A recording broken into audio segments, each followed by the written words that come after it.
Everyone, আমি প্রীতি তোমাদের সাথে নিয়ে চলে আসলাম আজকে একটি রেসিপি ভিডিও।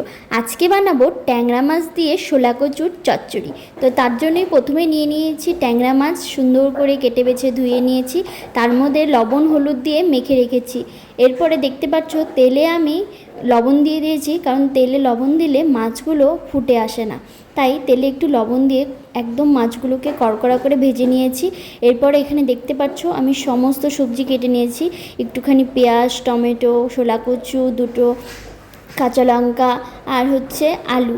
তারপরেই দিয়ে দিচ্ছি ফোড়নে কালো জিরে আর শুকনো লঙ্কা। তারপরেই দিয়ে দিলাম সেই কেটে রাখা পেঁয়াজ আর লঙ্কা আর টমেটো দিয়ে এখন বেশ কিছুক্ষণ নেড়ে চেড়ে কষিয়ে নিয়ে তারপরে দিয়ে দিলাম হলুদ, লবণ। এরপরে এটাকে ভালো করে কষিয়ে নিয়েছি যতক্ষণ না টমেটো সফট হচ্ছে। এরপরে দিয়ে দিয়েছিলাম আলু দিয়ে বেশ কিছুক্ষণ কষিয়ে নিয়ে তারপরে দিয়ে দিয়েছিলাম এই শোলা কচুগুলো।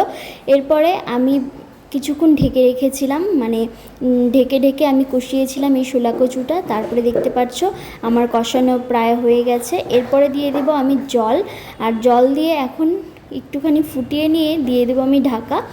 আর ঢাকনা খুলেই দেখতে পাচ্ছ কত সুন্দর রং চলে এসেছে।